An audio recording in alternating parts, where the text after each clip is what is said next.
शांति। ओम शांति। ओम शांति। ओम शांति। ओम शांति। आज बाबा की 18 तारीख की साकार वाणी है। मुख्य सार में बाबा ने कहा, मीठे बच्चे, बाप तुम्हें नई दुनिया के लिए राजयोग सिखला रहे हैं, इसलिए इस पुरानी दुनिया का विनाश भी जरूर होना है।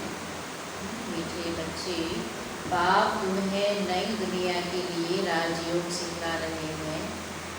परम पिता परमात्मा स्वयं भगवान पिता राजयोग सिखला रहे हैं हमें नई दुनिया के लिए।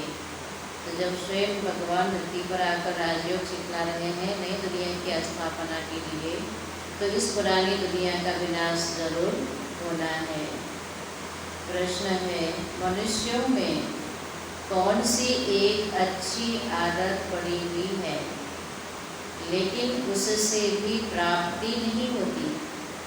मनुष्यों में कौन सी एक अच्छी आदत पड़ी हुई है लेकिन उससे भी प्राप्ति नहीं होती? दुनिया में मनुष्यों के अंदर कौन सी एक अच्छी आदत है लेकिन उस आदत से भी उनको कुछ मिलता नहीं है? उत्तर, मनुष्यों में भगवान को याद करने की जैसे आदत पड़ी हुई है। जब कोई बात होती है तो कह देते हैं, हे भगवान। सामने शिवलिंग आ जाता है, लेकिन यथार्थ पहचान न होने के कारण प्राप्ति नहीं होती है। आदत, बाबा ने कहा भगवान को याद करने की आदत है, लेकिन भगवान को बिगड़ जाने याद करने के कारण उनको प्राप्ति नहीं होती है। जैसे किसी से बात करने के लिए अगर नंबर ही नहीं मालूम हो, कोई भी नंबर डायल करने से थोड़े पहुँचेगा। जिस व्यक्ति से बात करनी हो उसका सही नंबर चाहिए, है ना। और पहले जब पत्र भेजना लेन देन करना होता था पत्रों के द्वारा समाचार, तो उसमें जब तक सही एड्रेस न डालो तब तक उस व्यक्ति के पास वो नहीं पहुँचेगा, भले कितने भी अच्छे शब्द से लिखे गए हों, है ना। ऐसे ही भगवान को याद करते हैं पर पहचान नहीं है, तो फिर याद पहुँचेगी नहीं, प्राप्ति होगी नहीं। फिर कह देते हैं सुख दुख सब वही देता है। याद करते हैं, प्राप्ति नहीं होती, फिर कहते हैं दुख सुख सब वही देता है। तुम बच्चे अभी ऐसे नहीं कहेंगे। ओम शांति। बाप जिसको रचता कहा जाता है, किसका रचता? नई दुनिया का रचता। नई दुनिया को कहा जाता है स्वर्ग सुखधाम, तो सुखधाम का रचता। अब इसमें सृष्टि तो है ही ना, अनादि, तो बाप है स्वर्ग का रचता, सुखधाम का रचता। नाम कहते हैं परंतु समझते नहीं हैं। मनुष्य स्वर्ग सुखधाम नाम कहते हैं परंतु उसको समझते नहीं हैं। कृष्ण के मंदिर को भी सुखधाम कहते हैं। अब वह तो हो गया छोटा मंदिर। कृष्ण तो विश्व का मालिक था। बेहद के मालिक को जैसे कि हद का मालिक बना देते हैं। छोटे से मंदिर में बिठा दिया है। अब कृष्ण तो था बेहद का मालिक, सुखधाम का, पूरे वैकुंठ का मालिक। बुद्धि में यह नहीं आता है कि वह तो विश्व का मालिक था, वैकुंठ का मालिक, विश्व का मालिक था, भारत में ही रहने वाला था। दिखाती भी है जमुना की कंठा। जमुना का कंठा कहाँ पर? भारत में ही ना। तुमको भी पहले कुछ पता नहीं था, बाप को तो सब कुछ पता है। वह सृष्टि की आदि मध्य अंत को जानते हैं। अभी तो बच्चे जानते हो। दुनिया में तो यह भी किसको पता नहीं है ब्रह्मा विष्णु शंकर कौन है। शिव तो है उच्चते उच्च भगवान। अच्छा, फिर प्रजापिता ब्रह्मा कहाँ से आया? है तो मनुष्य ही। प्रजापिता ब्रह्मा तो जरूर यहाँ ही चाहिए ना, जिससे ब्राह्मण पैदा हो। प्रजापिता माना ही मुख से अडॉप्ट करने वाला। तुम हो मुख वंशावली। प्रजापिता अर्थात मुख से अडॉप्ट करने वाला। तुम हो मुख वंशावली, इसलिए गायन भी है ब्रह्मा मुख से ब्राह्मण निकलेगा ना, वो एडॉप्ट करते हैं मुख द्वारा। अब तुम जानते हो कि कैसे ब्रह्मा को बाप ने अपना बनाकर मुख वंशावली बनाया है, इनमें प्रवेश भी किया, फिर कहा कि यह हमारा बच्चा भी है, रथ भी है तो बच्चा भी है ब्रह्मा बाबा शिव बाबा का। तुम जानते हो ब्रह्मा नाम कैसे पड़ा, कैसे पैदा हुआ, यह और कोई नहीं जानते। शिव बाबा ने अडॉप्ट कर ब्रह्मा नाम दिया। सिर्फ महिमा गाते हैं कि परम पिता परमात्मा उचते उच्च है, परंतु यह कोई की बुद्धि में नहीं आता कि उचते उच्च बाप है। हम सभी आत्माओं का वह पिता है, वह भी बिंदु रूप ही है। उनमें सृष्टि के आदि मध्य अंत का ज्ञान है, यह नॉलेज भी तुमको अभी मिली है। परमपिता परमात्मा भी है तो कैसा, आत्मा जैसा छोटा सा बिंदी, लेकिन उनमें सृष्टि के आदि मध्य अंत का ज्ञान है। यह ज्ञान, यह समझ भी तुमको अभी मिली है, पहले जरा भी यह ज्ञान नहीं था। मनुष्य सिर्फ कहते रहते हैं ब्रह्मा विष्णु शंकर, परंतु जानते कुछ भी नहीं। ब्रह्मा विष्णु शंकर ये त्रिदेव का परिचय नहीं है, कौन है, कब होते हैं और क्या करते हैं, यथार्थ ज्ञान नहीं है, तो उन्हों को ही समझाना है। अभी तुम समझदार बने हो, जानते हो कि बाप ज्ञान का सागर है, जो हमको ज्ञान सुनाते हैं, पढ़ाते हैं। यह राजयोग है ही सतयुग नई दुनिया के लिए, तो जरूर पुरानी दुनिया का विनाश होना चाहिए। उसके लिए यह महाभारत लड़ाई है। इसलिए गीता में भी दिया गया है, लिखा हुआ है कि भगवान वाच्य है कि राजयोग सिखाकर मैं राजाओं का राजा बनाऊंगा। तो भगवान जब राजयोग सिखाने आए तो जरूर सतयुग की राजाई की स्थापना होनी है, तो पुरानी दुनिया का विनाश भी होना है। इसके लिए बाबा कह रहे हैं विनाश के लिए है महाभारत की लड़ाई। महाभारत की लड़ाई अर्थात धर्मयुद्ध, धर्म और अधर्म के बीच का युद्ध, सत्य असत्य के बीच का युद्ध, सत्यता की और धर्म की जीत होना है। ये लड़ाई लड़नी है, अनेक धर्मों का विनाश और एक सत्य धर्म की स्थापना होनी है। आधा कल्प से लेकर तुम भक्ति मार्ग के शास्त्र पढ़ते आए हो, अब तो बाप से डायरेक्ट सुनते हो। बाप कोई शास्त्र नहीं बैठकर सुनाते हैं।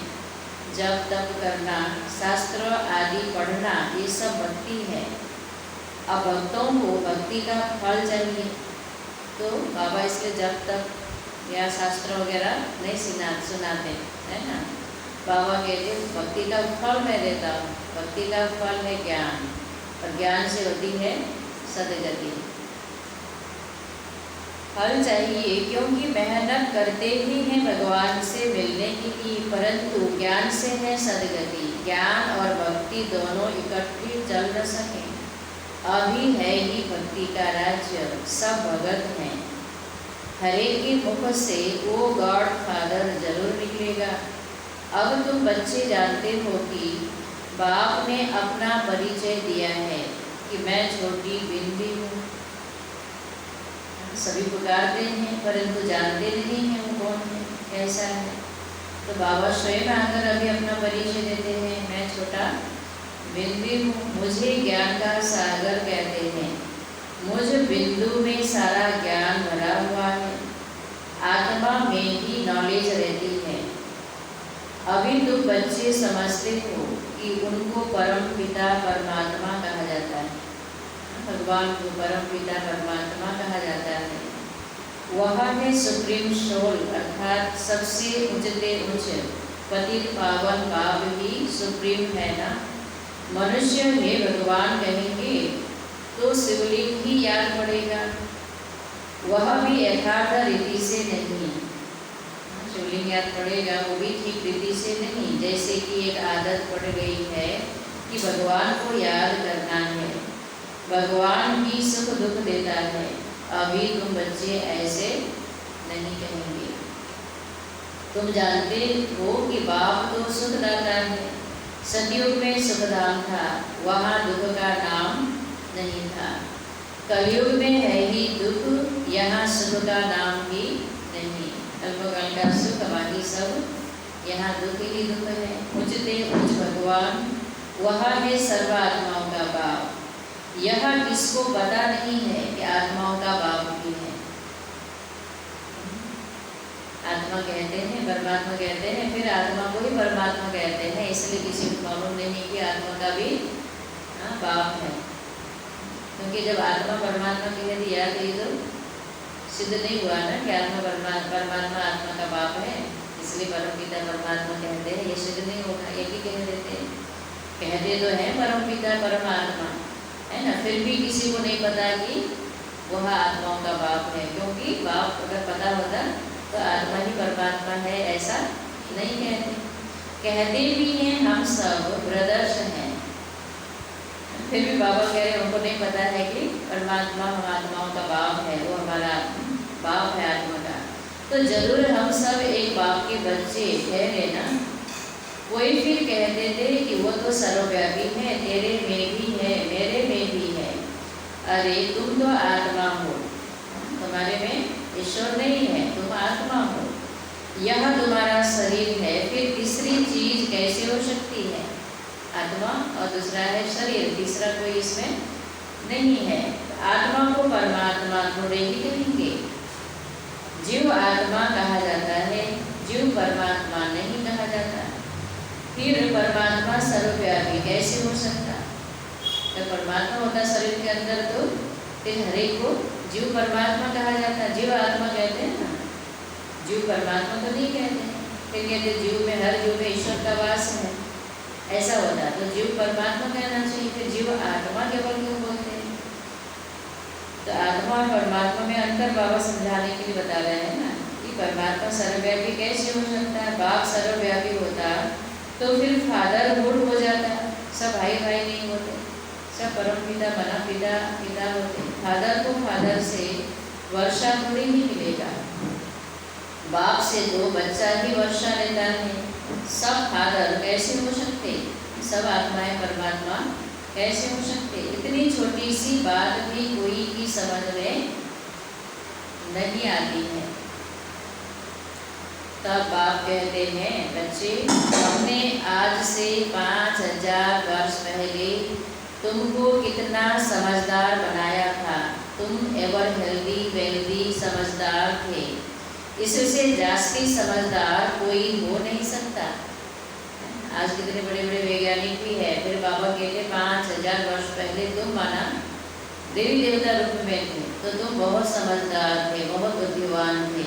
उनकी जैसी बुद्धि समझ किसी में भी नहीं हो सकती है ना। तभी तो वहाँ पर क्या था, अटल अखंड सुख शांत में देवताओं का राज्य था। इससे जास्ती समझदार कोई हो नहीं सकता। तुमको अभी जो समझ मिलती है यहाँ फिर वहाँ नहीं होगी, ये ज्ञान वहाँ नहीं होगी। फिर भी देवताएं क्या होंगे? बहुत समझदार बुद्धिमान। वहाँ यह थोड़े ही मालूम रहता कि हम फिर गिरेंगे, सृष्टि के आदि मध्य अंत का ज्ञान उनको वहाँ नहीं रहता। यह मालूम हो तो फिर सुख की वासना ही ना आए, यह ज्ञान फिर प्राय लोप हो जाता है। यह ड्रामा का ज्ञान सिर्फ अभी तुम्हारी बुद्धि में है। ब्राह्मण ही अधिकारी रहते हैं, तुम्हारी बुद्धि में है कि अब हम ब्राह्मण वर्ण के हैं। ब्राह्मणों को ही बाप ज्ञान सुनाते हैं, ब्राह्मण फिर सबको सुनाते हैं। ब्रह्मा वंशावली को शिव बाबा ज्ञान सुनाते हैं, फिर ब्रह्मा वंशावली ब्राह्मण ज्ञान धारण कर औरों को सुनाते हैं। गायन भी है कि भगवान ने आकर स्वर्ग की स्थापना की थी, राजयोग सिखाया था। देखो कृष्ण जयंती मनाते हैं, समझते हैं कि कृष्ण वैकुंठ का मालिक था, परंतु वह विश्व का मालिक था, यह बुद्धि में नहीं आता। वैकुंठ का मालिक था पर विश्व का मालिक था, ये मनुष्यों को भक्ति काल में समझ में नहीं आता। सारा विश्व ही वैकुंठ था, स्वर्ग था, ये मालूम नहीं है। जब उनका राज्य था तो और कोई धर्म नहीं था, उनका ही सारे विश्व पर राज्य था और जमुना के किनारे था। बाबा कहते वैकुंठ का मालिक था, माना विश्व का मालिक था, और सारा के दिखाते हैं जमुना के किनारे पर रहते थे। माना क्या होगा, भारत सारे विश्व पर राज्य करेगा, यही हुआ ना, भारतवासी राज्य करेंगे, देवी देवता है। अब तुमको ये कौन समझा रहे हैं, इतनी बड़ी बात कौन समझा रहा है, भगवान वाच। बाकी वह जो भी वेद शास्त्र आदि सुनाते हैं वह है भक्ति मार्ग के। यहाँ तो खुद भगवान तुमको सुना रहे हैं, अभी तुम समझते हो हम पुरुषोत्तम बन रहे हैं। तुमको ही यह बुद्धि में है कि हम शांति धाम के रहने वाले हैं, फिर हम आकर 21 जन्मों की प्रारब्ध भोगेंगे। तुम बच्चों को अंदर में खुशी से गदगद होना चाहिए कि बेहद का बाबा शिव बाबा हमको पढ़ा रहे हैं। खुशी में गदगद होना चाहिए, बेहद का बाबा, बेहद का जो सारे विश्व का पिता है, परम पिता है ना, ईश्वर भगवान स्वयं हमको पढ़ा रहे हैं, वो भी नई दुनिया के लिए, दूसरी दुनिया के लिए। वह ज्ञान का सागर है, सृष्टि के आदि मध्य अंत को जानता है। ऐसा बाबा हमारे लिए आया है तो खुशी में गुदगुदी होती है।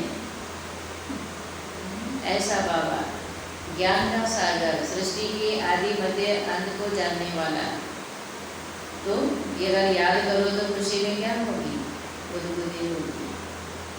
बाबा को कहते हैं, बाबा हमने आपको अपना वारिस बनाया है। बच्चे कहते हैं, बाबा हमने आपको अपना वारिस बनाया है। बाप बच्चों पर वारी जाते हैं। बच्चे फिर कहते हैं कि भगवान आप जब आएंगे तो हम आप पर वारी जाएंगे, अर्थात बच्चा बनाएंगे। बाबा कहते हैं अभी बाबा को वारिस बनाया है तो बाबा बच्चों पर भी वारी जाते हैं। बच्चे फिर कहते हैं द्वापर युग में, क्योंकि बाबा अभी बच्चों पर वारी जाते हैं, कुर्बान जाते हैं, है ना, कुर्बान जाते हैं, तभी तो इतना योग्य बनाते हैं, सेवा करके समझा करके स्वर्ग के मालिक बनाते हैं। तो बाबा हमें स्वर्ग का मालिक बनाते हैं, हम पर वारी जाकर, इसलिए भक्ति मार्ग में फिर हम भक्त के रूप में क्या कहते हैं बाबा को, हे भगवान आप आएंगे तो हम आप पर वारी जाएंगे। और वारी जाने का अर्थ क्या है, वो बाबा अभी समझा रहे हैं। भक्ति में कहते थे वारी जाएंगे, पर अर्थ मालूम नहीं था, इसलिए वारी जाने का मतलब क्या समझ लेते। बाबा मुरली को उसका उदाहरण नाम कई बार लेते हैं, काशी का रोड उठाते थे, शिव पर बलि चढ़ना, कुर्बान जाना, तो जान की बलि चढ़ाने के लिए सोचते थे। तो बाबा ने अभी समझाया वारी जाना माना क्या है, बच्चा बनाएंगे, वारी जाएंगे अर्थात बच्चा बनाएंगे।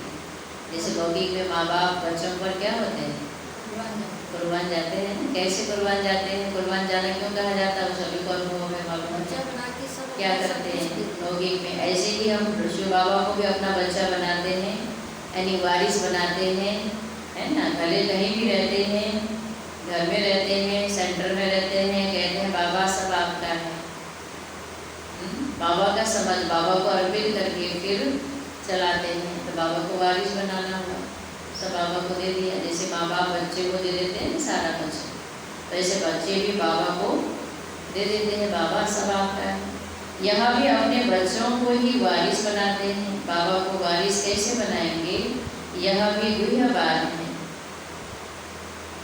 कैसे ब्रह्मा बाबा ने शिव बाबा को अपना वारिस बनाया, या फिर बाबा कहते हैं ना घर में रहने वाले मेरे बच्चे भी बाप पर वारी जाते हैं, कहते हैं बाबा सब आपका है। तो जैसे बाबा के यज्ञ से उनकी पालना परवरिश होती है, तो वारी जाना माना दिल से बाप को अर्पित करना, ये भी ये बात है। अपना सब कुछ एक्सचेंज करना, इसमें बुद्धि का काम है, बुद्धि से समझने की बात है। गरीब तो झट एक्सचेंज कर लेंगे, साहूकार मुश्किल करेंगे। जब तक कि पूरी रीति ज्ञान न उठावे इतनी हिम्मत नहीं रहती। गरीब तो झट कह देते बाबा हम तो आपको ही वारिस बनाएंगे, इधर कुछ है नहीं तो क्या कहेंगे, बाबा आप ही सब, आपका ही सब है। और जिसके पास ज़्यादा होता है उनको फिर ये कहना थोड़ा मुश्किल कठिन होगा। बाबा सब आपका है, तो बाबा कहते गरीब होंगे झट वारिस बनाएंगे बाबा को। हमारे पास रखा ही क्या है, वारिस बनाकर फिर शरीर निर्वाह भी अपना करना है। ऐसा भी बाबा नहीं कहते वारिस बनाओ और सारा बाबा की सेवा में लगाओ। बाबा कहते बाबा को वारिस बनाओ, लेकिन उसी से फिर अपना शरीर निर्वाह भी करो, है ना। यानी कि बाबा मालिक हो गया, हम केवल ट्रस्टी है, उससे अपना भी है ना शरीर निर्वाह भी करनी है और ईश्वरीय सेवा में भी लगाना है। सिर्फ ट्रस्टी समझकर रहना है।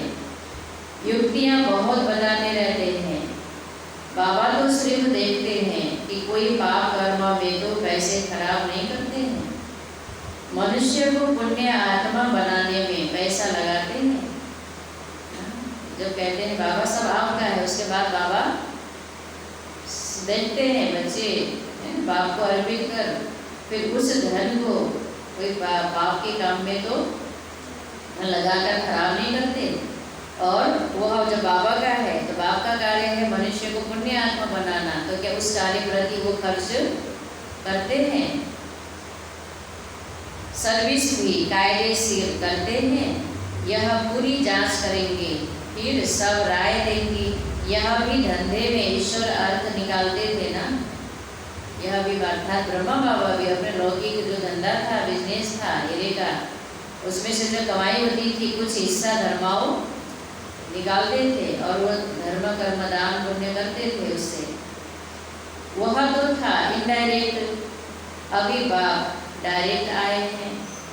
मनुष्य समझते हैं हम जो कुछ करते हैं उनका फल ईश्वर दूसरे जन्म में देते हैं। ईश्वर के नाम पर जो करते हैं वो हमें ईश्वर दूसरे जन्म में देते हैं। ईश्वर के नाम पर जो करते हैं वही साथ जाता है, वही सार्थक है, ये सभी को मालूम है। बाकी तो सब यहाँ संसार में जीवन निर्वाह के लिए करते हैं, साथ जाने वाला वही है। कोई गरीब दुखी है तो समझेंगे कर्म ही ऐसा किया हुआ है, अच्छे कर्म किए हैं तो सुखी हैं। बाप तो बच्चों को कर्म की गति पर समझाते हैं।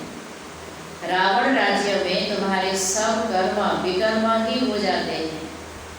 रावण राज्य में यानी विकारों के वश होकर कर्म करते हैं तो सारा विकर्म ही होता है, इसलिए उनका अल्पकाल का फल मिलता है। सतयुग त्रेता में रावण ही नहीं, इसलिए वहाँ कोई कर्म विकर्म नहीं होता है। कर्म तो वहाँ भी होता है, कर्म विकर्म नहीं बनता। यहाँ जो अच्छे कर्म करते हैं उनका अल्पकाल के लिए सुख मिलता है, फिर भी कोई ना कोई रोग खिटपीट तो रहती ही है। धनवान भी है फिर भी रोग या कोई ना कोई खिटपीट संबंधों में या कोई ना कोई मन का तकलीफ रहता ही है, क्योंकि अल्पकाल का सुख है। अभी बाप कहते हैं यह रावण राज्य ही खत्म होना है। रावण राज्य अर्थात यह रोने की दुनिया, दुखों की दुनिया अब खत्म होनी है। राम राज्य की स्थापना शिव बाबा कर रहे हैं, जहाँ कोई कमी नहीं होगी, कोई विकर्म नहीं होगा। तुम जानते हो यह चक्र कैसे फिरता है। भारत ही फिर गरीब हो जाता है, चक्र फिरता है ना। धनी था, साहूकार था, गरीब बना, बाबा फिर साहूकार बना रहे हैं, फिर गरीब होगा। 5000 वर्ष का ये चक्र फिरता है। भारत आज से 5000 वर्ष पहले स्वर्ग था, इन लक्ष्मी नारायण का राज्य था। पहले गद्दी इनकी चली थी भारत में, ये कहीं इतिहास में नहीं है। बाबा सृष्टि के आदि मध्य अंत का ज्ञान बताते हुए कहते हैं कि भारत में आज से 5000 वर्ष पहले लक्ष्मी नारायण का राज्य था, इनकी गद्दी पहले चली। कृष्णा प्रिंस फिर स्वयंवर किया तो राजा बना, नारायण बना, नारायण नाम पड़ा। यह भी तुम अभी समझते हो तो तुमको ओंडर लगता है। ये सारी बातें अगर बुद्धि में याद रहे तो क्या लगता, ओंडर है ना। भारत स्वर्ग था, लक्ष्मी नारायण का राज्य था, प्रैक्टिकल में है ना वो राज्य किया उन्होंने, तो ये सभी ओंडर है ना। क्योंकि अभी क्या है और पहले क्या था, कैसा दुनिया था वो जिसके बारे में हम सुन रहे हैं, तो अभी को देखने से लगता ही नहीं कि ऐसा होगा, अभी वंडर है ना, लेकिन सत्य था ऐसा। बाबा आप सारे रचना और रचना की नॉलेज सुनाते हो, आप हमको कितना ऊंच बढ़ाते हो। बलिहार जाऊं हमको तो सिवाय एक बाप के और कोई को याद नहीं करना है। बलिहार जाना अर्थात यही है, एक बाप के सिवाय और कोई को याद ना करना। अंत तक पढ़ना है तो जरूर टीचर को याद करना है। जब तक जीना है तब तक पढ़ना है, तो टीचर से कनेक्शन रखना है तभी तो पढ़ाई होगी ना। तो बाबा को कनेक्शन रखना माना बाबा को याद करना, बुद्धि का कनेक्शन रखना। स्कूल में टीचर को याद करते हैं ना, उन स्कूलों में तो कितने टीचर्स होते हैं, और यहाँ एक ही टीचर है, शिव बाबा या बाप दादा कह सकते हैं, क्योंकि शिव बाबा के साथ साथ ब्रह्मा बाबा भी हमें पढ़ाते हैं ना। हर एक दर्जे का टीचर अलग होता है, यहाँ तो एक ही टीचर है। सब्जेक्ट का एक टीचर। हाँ, हर सब्जेक्ट का अलग अलग टीचर, और यहाँ कितनी सारी सब्जेक्ट है, कितनी ज्ञान की बात है, कितना खजाना है, और देने वाला एक ही है, शिव बाबा। कितना लवली है, ये सब याद करो तो बाबा से प्यार बढ़ेगा। बाप लवली, टीचर लवली। आगे भक्ति मार्गों में अंधश्रद्धा से याद करते थे, अभी तो डायरेक्ट बाप पढ़ाते हैं, तो कितनी खुशी होनी चाहिए। फिर भी कहते बाबा, भूल जाते हैं। कितनी खुशी होनी चाहिए, फिर भी कहते बाबा, हाँ भूल जाते। खुशी नहीं रहती क्योंकि बाबा को भूल जाते। पता नहीं हमारी बुद्धि आपको क्यों नहीं याद करती है। कहे नहीं कभी अपनी बुद्धि से या मन को कहे कि मन कैसा है, कभी नहीं कहे। जितना अपने मन को टटोलेंगे ना, जितना मन को समझेंगे ना, तो फिर ये अंदर से अपने ऑटोमेटिक आएगा ना, मन कैसा है। बुद्धि विवेक चाहता है, कहता है करो, लेकिन मन इधर उधर की बातों में चला ही जाता है कि नहीं। पता नहीं हमारी बुद्धि आपको क्यों नहीं याद करती है। गाते भी हैं ईश्वर की गत मत न्यारी है। बाबा आपकी गति और सदगति की मत तो बड़ी वंडरफुल है, ऐसे बाप को याद करना चाहिए। स्त्री अपने पति के गुण गाती है ना, उसकी हो जाती है तो उसी के गुण गाती है ना, तो हम भी उसके हो गए तो फिर उसके गुण गाने में भूल जाते हैं, मेहनत लगता है। बड़ा अच्छा है, यह उनकी प्रॉपर्टी है, अंदर में खुशी रहती है ना। मतलब वो धनवान पति होगा तो गाएगी, बेचारा गरीब होगा तो क्या गाएगी। और हमारा बाबा कैसा है, शील स्वभाव की महिमा करेंगे। धनवान नहीं होगा तो शील स्वभाव अच्छा है, गुणवान है, बहुत सुख देता है, कभी दुख नहीं देता, बड़ा ख्याल करता है, ये सारी भी महिमा करेंगे। और अंदर में खुशी भी रहेगी, नाज होगा हमारा पति ऐसा, पर हमारा बाबा कैसा, प्यार का सागर, सुख का सागर, आनंद का सागर, विश्व का मालिक बनाने वाला है ना। तो कितना याद होना चाहिए, गहरा संबंध होना चाहिए।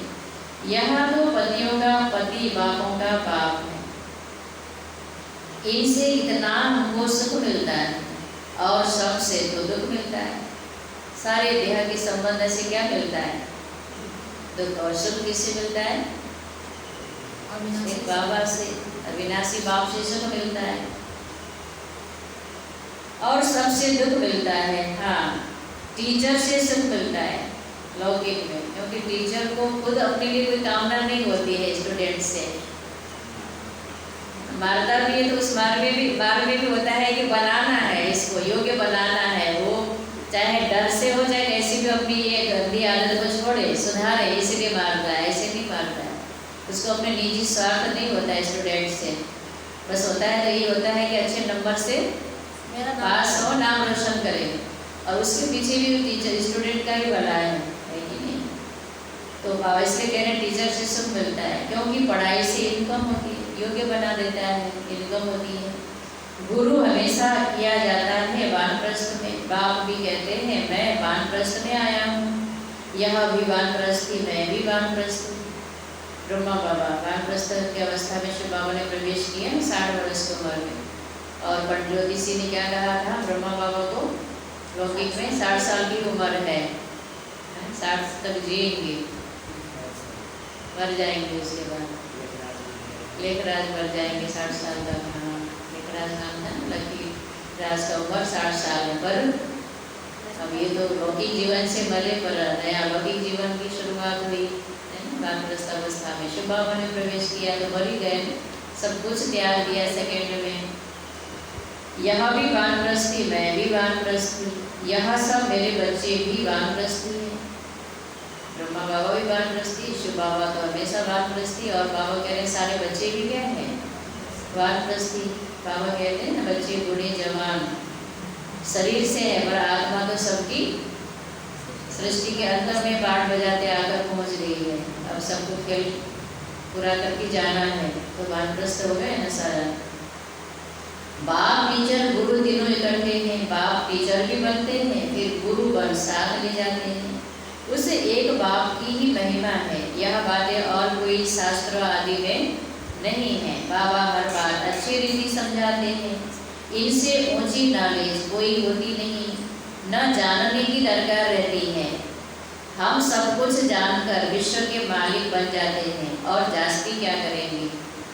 बाबा कह रहे हैं इस ज्ञान को जानने के बाद और कुछ जानने की जरूरत भी नहीं रहती है। इसको जानकर हम विश्व के मालिक बन जाते हैं, है ना। पहले जो दाना लौकिक पढ़ाई पढ़ा किया समझा, अब ये पढ़ाई पढ़ रहे हैं, तो बाबा कह रहे हैं तो विश्व के मालिक बन जाते हैं, फिर और किसी चीज़ की जरूरत नहीं। बच्चों की बुद्धि में यह हो, तब खुशी में और उसी याद में रहें।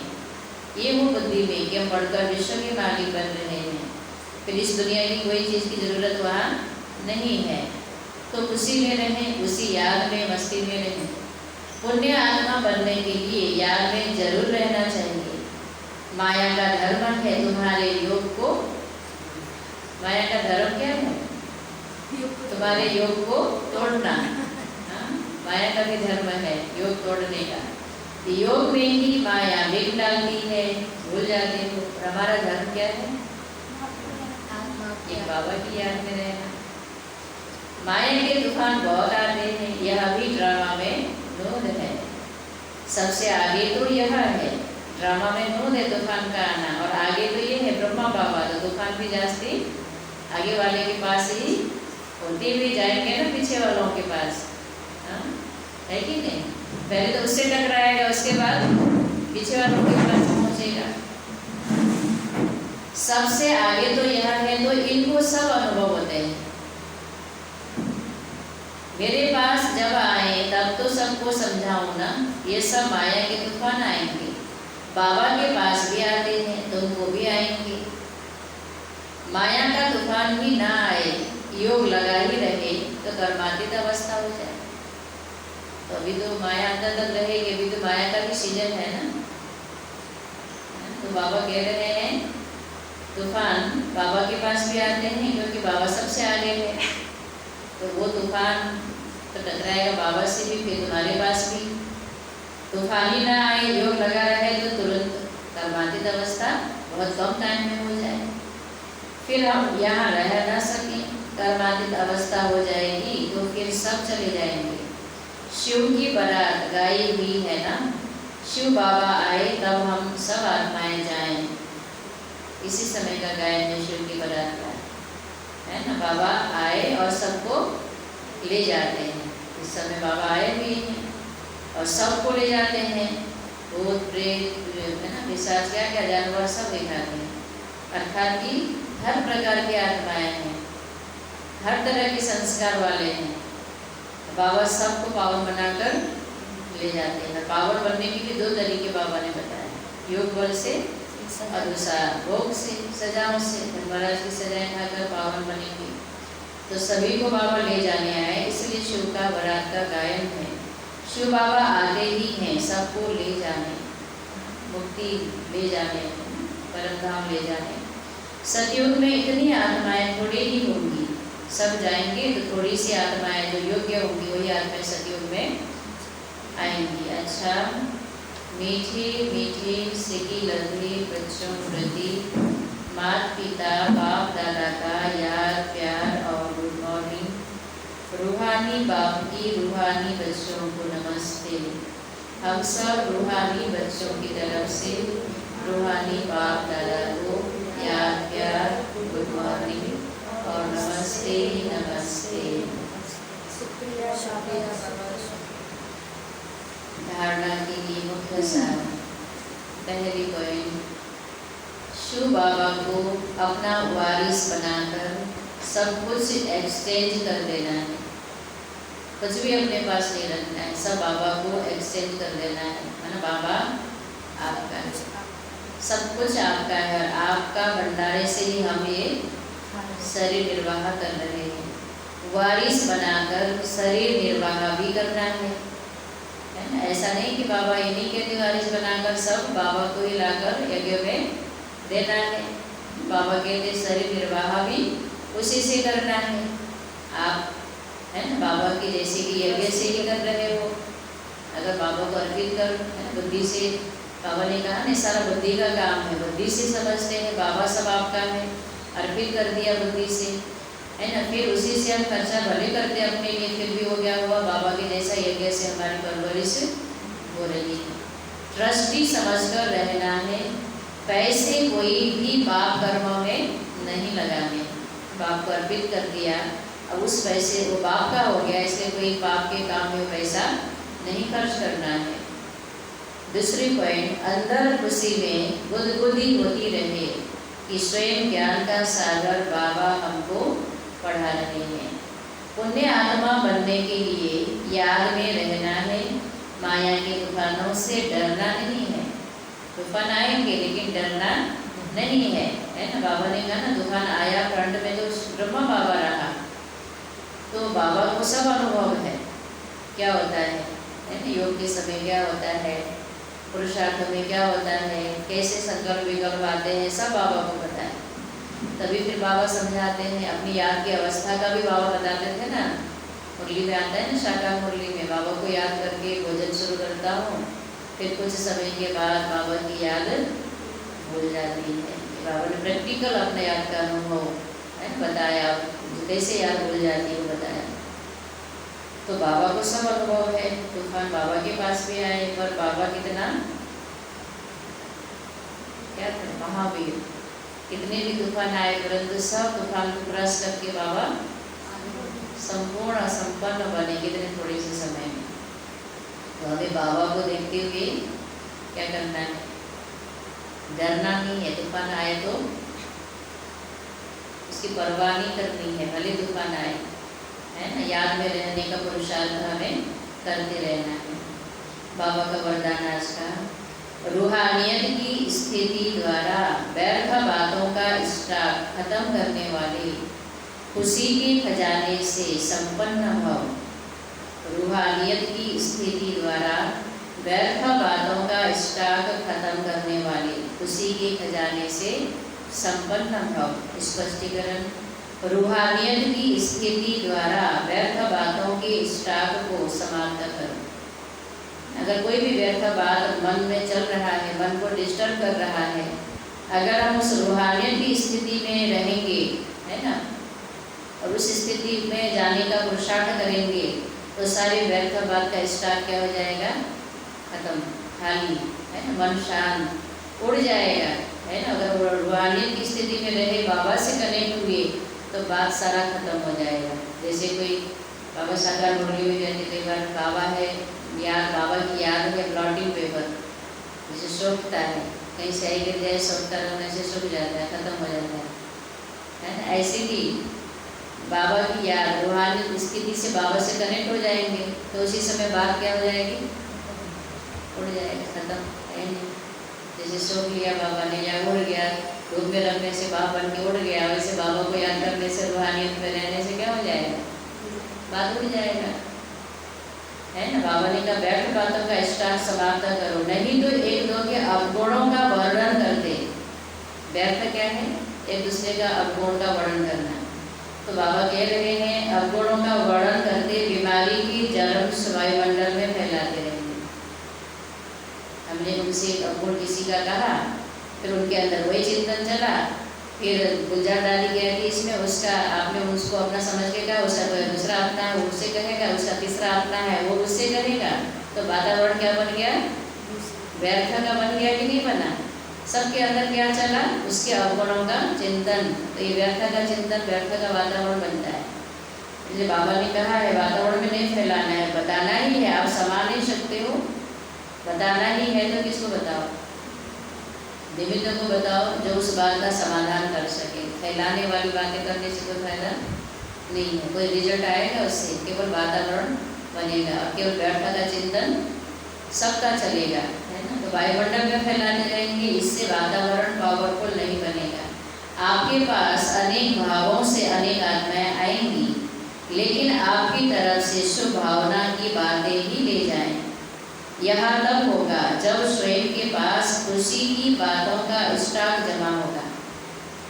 खुशी की बातों का स्टॉक जमा होगा, व्यर्थ बातों का स्टॉक नहीं। जो हमारी खुशी को गुम करे वही व्यर्थ बात है। चाहे किसी भी प्रकार की बात हो, जिससे हमें खुशी नहीं मिलती वो व्यर्थ है, जिससे खुशी मिलती वो समर्थ है, वो सकारात्मक भी है, समर्थ भी है। यदि दिल में किसी के प्रति कोई व्यर्थ बातें होंगी तो जहाँ बातें हैं वहाँ पाप नहीं, पाप। कल्याण के लिए, अच्छाई के लिए, परिवर्तन के लिए बताना अलग बात है, पर एक ईर्ष्यावश, है ना, ईर्ष्या, द्वेष, वैर भाव आना गुण को देख करके, ये तो बहुत बड़ा पाप है। जहाँ ईर्ष्या है, वैर भाव है, विरोध भाव है, वहाँ तो क्या हो जाएगा? पाप हो जाएगा। तो परिवर्तन के लिए शुभ भावना रख करके बताना या सोचना वो अलग बात है, पर हमें कोई ऐसा वैर भाव या कोई अवगुण के कारण किसी के प्रति घृणा भाव रखना, ये क्या हो गया? व्यर्थ, ये पाप हो जाएगा। फिर वहाँ बाबा की याद नहीं रहेगी, फिर खुशी भी नहीं रहेगी। स्लोगन: स्मृति का स्विच ऑन हो तो मूड ऑफ हो ही नहीं सकता। स्मृति का स्विच ऑन हो तो मूड ऑफ हो नहीं सकता।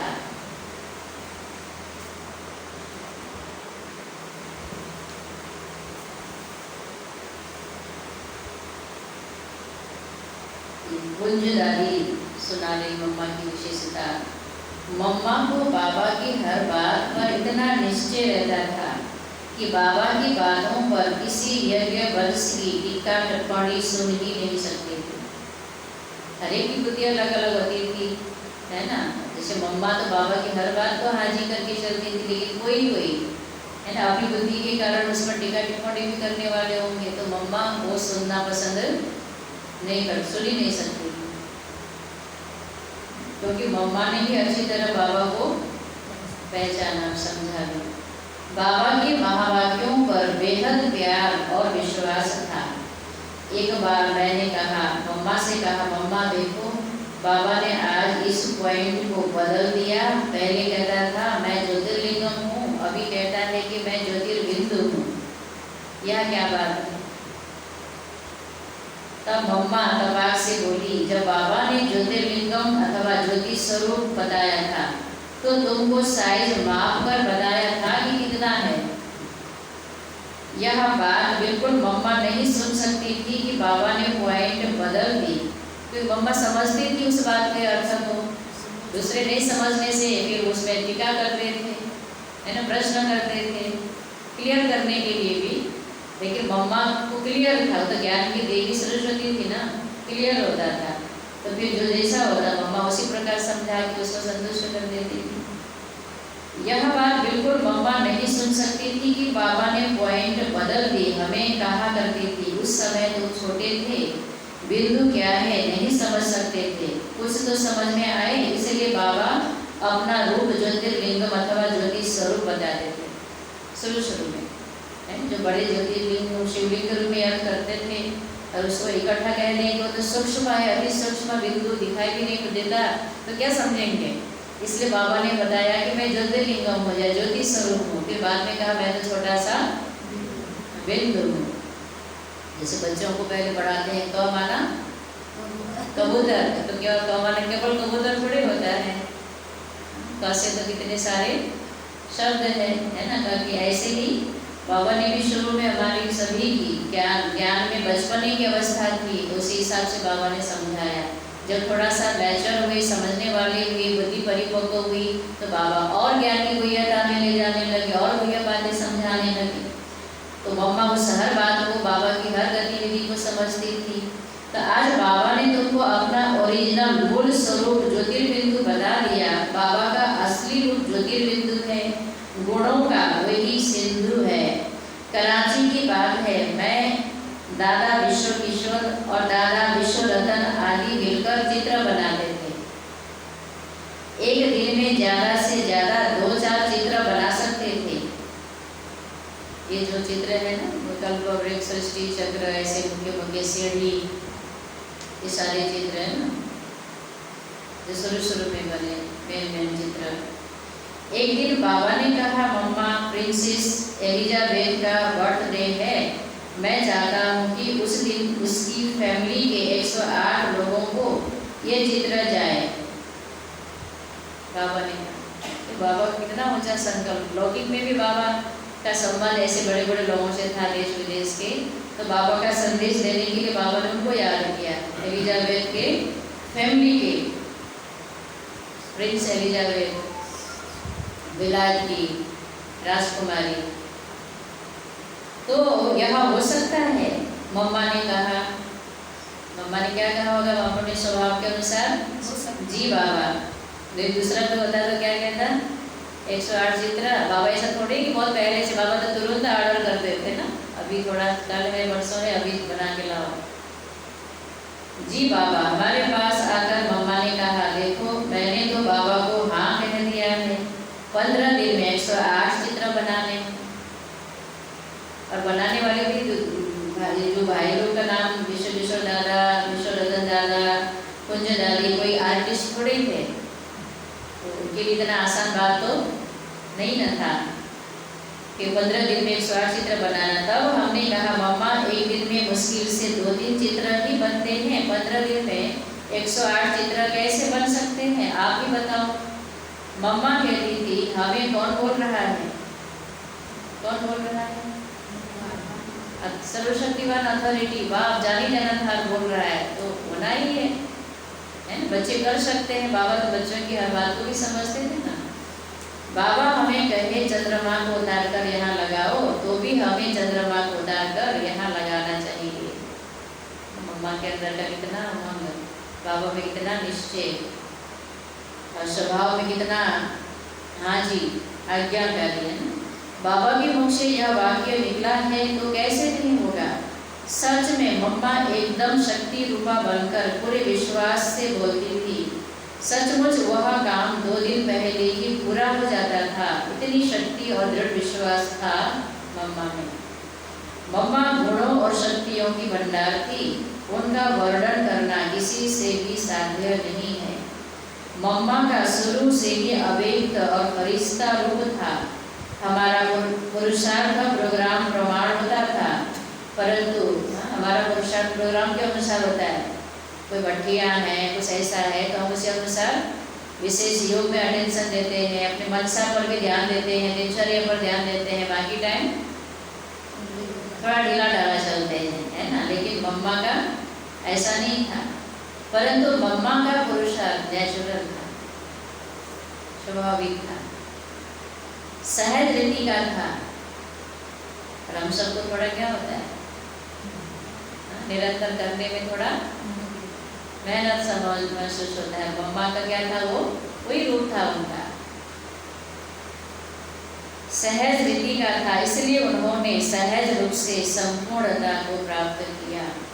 मैंने अनुभव किया है कि मम्मा के अव्यक्त होने के बाद उनकी पूजा अर्थात जगदम्बा की, दुर्गा की पूजा बहुत ज़्यादा बढ़ी है। भक्ति मार्ग में भी देवियों की पूजा मम्मा के शरीर छोड़ने के बाद से ज़्यादा विस्तार हुआ, ज़्यादा बढ़ा है। दुर्गा की पूजा बहुत ज़्यादा बढ़ी है। अव्यक्त रूप में मम्मा दुर्गा का पाठ बजा रही है। इसको पुकार रहे हैं, वो दुर्गा माँ करके, मम्मा को ही पुकार रहे हैं, कोई आत्मा है।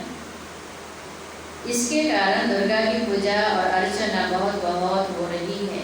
कहते हैं सूक्ष्म में है, शिव शक्तियाँ है, ऊपर है कि नहीं है, मानते हैं ना, तो है, सूक्ष्म में है कि नहीं।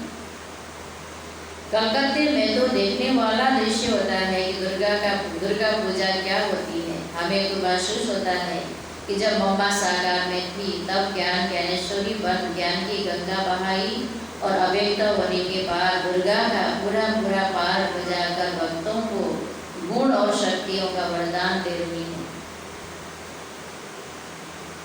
अभी दुर्गा रूप का अनुभव लोगों को होता है तो मम्मा ही वो अनुभव करा रही है।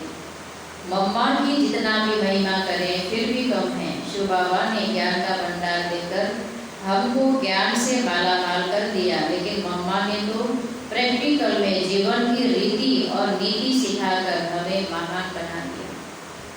मम्मा शक्ति थी, गुणदायिनी थी, ममता की मूर्त थी, हमारा जीवन बनाया, संवारा और योग्य भी